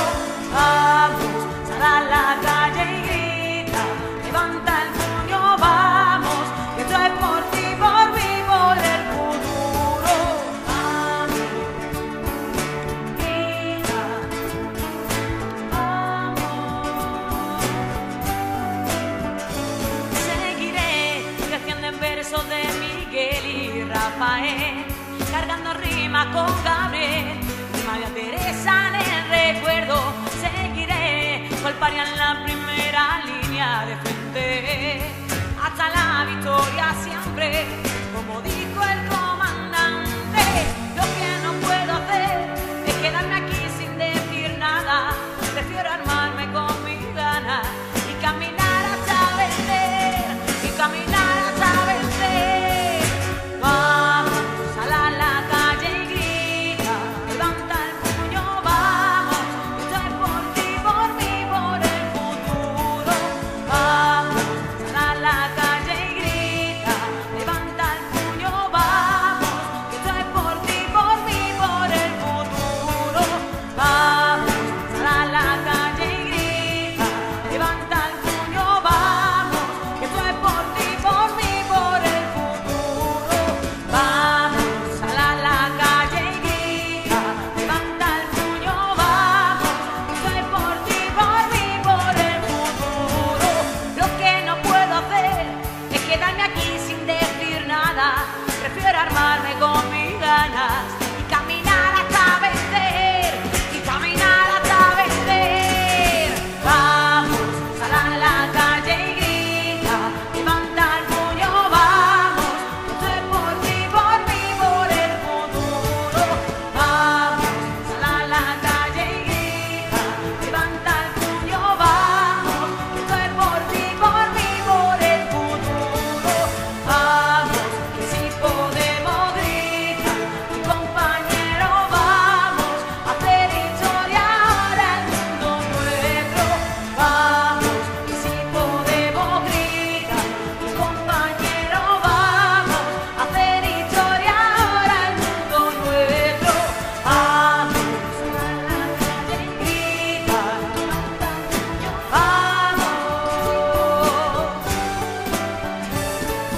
Vamos a la calle y grita, levanta el puño, vamos, por ti, por el futuro. Vamos, que si podemos, grita, mi compañero, vamos a hacer historia ahora el mundo nuestro. Vamos y grita, y vamos por el futuro. Y vamos, grita, vamos ahora el mundo nuestro. Vamos y grita, mi compañero, vamos a hacer historia ahora el mundo nuestro. Nuestra alimentación, Diego, depende de los agricultores y los ganaderos. Pau Gasero suele decir que los hombres necesitamos en la vida, a lo mejor 3 veces ir al fontanero, otras 2 ir a un aparejador, al médico vamos con más frecuencia, pero 3 veces al día que tenemos necesariamente que alimentar a su comer. Y para eso estamos ahí. Defensa del mundo rural vivo y de la soberanía alimentaria. Muy breve. Sí, yo creo que hace falta que la economía esté cercana realmente donde se vive. Lo que pasa es que la economía, y sobre todo la agricultura, se decide fuera. No, un ejemplo, no tiene sentido que vayamos a vender de carne en Argentina, cuando Argentina tenía suficiente carne, que abasteció evidentemente casi todos los países europeos de la Segunda Guerra Mundial, o no tiene sentido que vayamos a venderle patatas y el camión que va a vender las patatas a Francia se cruce con otro camión que nos vende las patatas aquí. Es una barbaridad, una auténtica. O que vayamos por garbanzo a Chile, cuando aquí tenemos campo por el garbanzo. Entonces yo creo que la soberanía alimentaria de todos los pueblos tienen que decidir su propia economía y su propia agricultura. Y sobre todo una agricultura cercana, natural, ecológica, de calidad, que tenemos que intentar por todos los medios. Entonces estamos en una agricultura artificial como todo, porque el sistema todo lo hace dinero, beneficio, no importa. Y por lo tanto yo creo que nosotros defendemos eso. Además, nosotros tenemos en Vía Campesina, que es una organización la más importante en el mundo, se llama Vía Campesina, y ahí hay una directriz clara de soberanía alimentaria, no a la agricultura industrial, reforma agraria, en fin, hay una serie de valores que se están cultivando en esta organización para defenderlo en cualquier país. En el cine te gusta Espartaco, por ejemplo, esa película te gusta mucho, y hay otra película que te gusta también mucho, que creo que tenemos por ahí un fragmento de ella. Vamos a ver.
La lucha de Emiliano Zapata no fue en vano. La Revolución Mexicana ha entregado a los campesinos más de 70 millones de hectáreas y ha realizado una profunda reforma agraria. Nació en 2009 y bueno, para ti ha sido todo, ¿no? Mi madre, bueno, igual que las madres se quiere mucho, ¿no? Supongo que se quiere mucho todas las madres, pero además ella me quería criar a 13 hijos. Son muchos hijos, parecía una coneja, varía cada 2 meses. Y era una persona muy rebelde, una persona muy familiar dentro de los hijos. Nos metía toditos, al que se casaba, no teníamos casa para ir, ¿no? A mi casa, ¿no? Había la casa de la madre, ¿no? Y ella pues, cuidaba a los nietos como si fueran sus hijos, la persona. Yo recuerdo una cosa de ella que yo cuando iba a tirar Octavilla, en el año 75, por ahí, en la clandestinidad nos tocaba mejor repartir Octavilla en una calle y yo le dije a mi madre, mamá, esta noche me toca repartir Octavilla a mí. Déjame el postigo, la parte de atrás abierta, la parte de delante, mi casa daba 2 calles, déjame el postigo abierto y la casa y la calle, la puerta bien cajadita, para ver si por dónde me puedo colar cuando venga. Y me dice mi madre, esta noche qué he hecho. Esta noche no, pero no es porque ella tuviera conciencia política, no ella porque fuera, sino porque no quería que me cogiera. Era el amor de madre, diciendo que van a coger a mi hijo. Y además van a coger que trabaja, a que alimenta a los demás. Y ella como diciendo, yo creo que lo haría por eso, ¿no? Y no, digo, pero mamá, ¿y tú? De mí no me hace pesar, yo me meto bajo las Octavillas que llevaba el vestido y voy por las calles y el bueno, a las 2 de la noche, más a las 3, cuando te vean una mujer vieja por ahí dando vueltas por el pueblo, ¿no? Mientras tú quieta, tú te quedas quieta y me abres las puertas, que yo sabes cuándo tengo que entrar. Era como diciendo, bueno, pues ya está, este trabajo hay que hacerlo y lo hago yo, ¿no? De todas formas, era una persona muy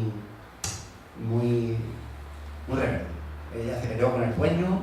Me acuerdo que tenían los pavos y el dueño decía la mitad para los pavos, para que los cría, y la mitad para mí, que soy el que lo alimenta. Yo le compro la comida, la mitad. Pero el dueño, antes de llegar a partir los pavos con la mitad, él cogía los pavos que le daba la gana y los regalaba. Y después partía los que quedaban. Y mi madre estaba todavía pendiente a los pavos. En el momento que iba por un pavo, salía mi madre, ese pavo no es tuyo. Viene el señora que me ha dicho señorito, mira, es de pavo mío y no de todo. Y le llegaba el hombre, no, que hemos dicho la mitad para ti, tú quieres lo repartimos ya. La mitad para ti, la mitad para mí, y tú de lo tuyo a lo que tú quieras. Es de un pavo mío. Una pelea enorme con el señorito, que nos tuvimos que venir en una pelea que tuvimos allí, nos tuvimos que venir ya a recorrer porque tuvimos una bronca muy gorda, una bronca gordísima. Con esto, nada no se conformaba a nada. Decía el señorito, esos niños, porque claro, una cátedra de hijos, esos niños son salvajes. ¿Para qué le decía eso? Y mi madre le respondía, los tíos somos tan buenos. Pero ya más pelea yo no. Y ya acabando, porque no tenemos más tiempo, háblanos de la situación política actual. ¿Cómo ves la actual política, los grupos emergentes, Podemos, Ganemos, Izquierda Unida está ahí, el PSOE, el PP? Háblanos de esto, ¿cómo lo ves? Bueno, yo creo que la crisis económica nos ha abierto una brecha, que hay muchas veces que agradecer, y que no hay mal porque el no venga, donde se ha puesto y se ha descubierto toda una corruptela generalizada, se ha descubierto como los partidos, como los sindicatos, etcétera, están inmersos en este tipo de corrupción, y eso la población no lo sabía, y ahora se está dando cuenta que eso es importante. Yo creo que eso es importantísimo. Después yo creo que hay una cosa emergente que es un cambio de la sociedad. Yo recuerdo que lo que estamos viendo ahora no es de la misma cantidad, la misma cuantía, en la misma fuerza que cuando Felipe González llegó a presentarse, cuando ganó el PSOE, yo creo que hay, no es la misma situación, pero yo creo que hay una manera de recordar el tiempo donde la gente quiere cambio. Y hay una juventud que se entusiasma con ese cambio y están surgiendo movimientos muy importantes, las plataformas, los desahucios, las mareas, todo eso que ha estado surgiendo, en cierta manera le ha dado eso vida política. Bueno, Podemos no es nada más que el deseo de mucha gente. Podemos ha recogido 15M, ha recogido mareas, los desahucios, las marchas de la dignidad, porque cuando nosotros fuimos a Madrid el 22 de marzo, 1 millón de personas, sin que nadie del poder mediático te dijera, oh, aquí está esto, sino que eso fue trabajo de abajo arriba, no es fácil. ¿Y por qué había 1 millón de personas? Porque la gente quiere algo distinto a lo que hay. La gente quiere, evidentemente, rebelarse contra toda esa injusticia. Y como cada día más salen los actos de corrupción del Puyol, del caso Gürtel, el tema de Bárcenas, el tema de los ERE en Andalucía, el tema de los cursos de formación, todo eso está saliendo de manera, evidentemente, con mucha fuerza, y la gente le da un poco asco eso. Lo que pasa es que, bueno, creo que lo que estamos viviendo tendríamos que intentar por todos los medios saber situarnos políticamente. Yo creo que hace falta un cambio real, Yo creo que hay partidos políticos que han tenido ya su época y que hace falta, evidentemente, que abandonen. Y el pueblo, para que abandonen los partidos, la gente lo tiene que abandonar, evidentemente. Porque, sinceramente, el Partido Socialista y el Partido Popular son dos partidos que no han gobernado y que no han llevado a esta situación. Entonces, dos partidos que es el bipartidismo y además con una clientela generalizada, hace falta que la gente pues también abandonen eso y busquen otra cosa. ¿Cómo sería lo ideal? Bajo mi punto de vista, pues la unidad de toda la gente. La unidad de la gente que quiere un cambio fundamental en la política, en la democracia, en todo. Pero es muy importante que la democracia sea algo que le pertenezca al pueblo y la economía al pueblo. O sea, la economía no es de los 4 que dominan la economía del albañil, del profesor, del médico, del jornalero, la economía del campesino, del autónomo, de la pequeña empresa, la economía del pueblo, no son de ellos. Ellos no han dado un palo al agua. Y la democracia no puede ser una democracia, la palabra democracia no puede ser una frase vacía. Porque cuando la democracia no lleva contigo ni pan, ni techo, ni trabajo, ni vivienda, ni lleva derechos fundamentales, la democracia se convierte en un sarcasmo, en una mentira, en un circo, en un teatro. No hace falta darle contenido a la democracia y fundamentalmente a la economía. Es decir, la economía para el pueblo y la democracia del pueblo. ¿Quién es el pueblo? Pues todos somos el pueblo, pero lo que no puede ser una minoría. Y sobre todo una cosa muy importante, mucha gente cuando la gente vota, nadie con su voto autoriza para que haya 6 millones de parados. Nadie dice, yo voto 6 millones de parados. Ni voto para que los pensionistas se jubilan a los 67 años. Ni voto para que haya una reforma laboral, ni voto para que le den a los bancos 200.000 millones. La gente no vota eso. El espíritu de un votante, sea el PP, al PSOE, al PAP, cualquier partido es que haya bienestar, que haya futuro, que haya educación, que haya trabajo, que haya felicidad en los pueblos, que haya felicidad en los barrios, que la gente esté contenta. Eso es lo que vota la gente. Entonces, ¿qué es lo que hacen los partidos? Pues que cogen el voto de la gente y hacen lo contrario. Entonces, claro, la gente tiene que saber que el voto yo te lo doy, pero esto no es un cheque en blanco, yo te lo doy porque tú me has dicho que vas a crear buen trabajo y que vas a... Y si no haces eso, yo te lo quito, no voy a esperar 4 años, te lo quito ya. Entonces eso es lo que hace falta, que la gente le quiten el voto a los partidos ya. Y para quitárselo ya hace falta abandonarlo. Los partidos es como los vehículos, ¿eh? Cuando un vehículo va a trabajar y te deja hacer 3 veces, ya estás pensando en comprarte otro o buscarte otro. Pues los partidos, los sindicatos son vehículos, instrumentos, herramientas. Cuando no te vale, te ha quedado ya, hay que buscarle otra. Y si ahora está surgiendo otra herramienta, pues miremoslo con buenos ojos. Igual eso nos acerca, nos va acercando a algo distinto en el futuro. Yo sueño, y acabo, ya sé que acabamos con la entrevista, sueño con una Andalucía en la que el paro esté por debajo del 10%, que todos los hombres y mujeres tengan un salario digno, un trabajo digno, con un horario digno, y que no estén subvencionados. Que ningún colectivo tenga que estar subvencionado, porque al estar subvencionado, sin duda alguna, eso te lleva al sometimiento y a la esclavitud. Reflexión y Carlos Cano. Estoy totalmente de acuerdo. Yo creo que hay una cosa que es muy clara, y es que para mandar, y para que no manden en ti, no, evidentemente tienen que ser los propios trabajadores, los propios afiliados, adscritos, lo que sea, los que mantengan, evidentemente. Pero para eso tiene que haber una vigilancia extrema para que ninguno se aproveche de un dinero público en contra de otro. Es decir, no, ni el Partido Popular, ni el PSOE, ni quieren ninguno, ¿me entiendes?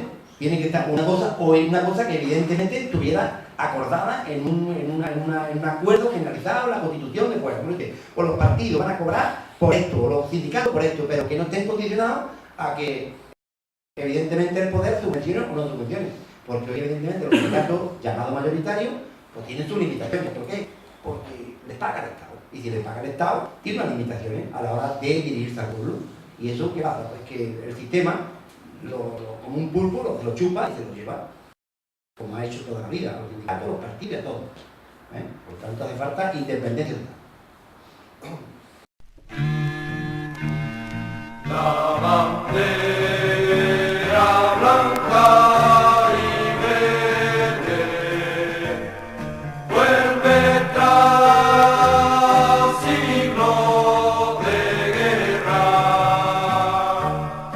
a decir paz y esperanza bajo el sol.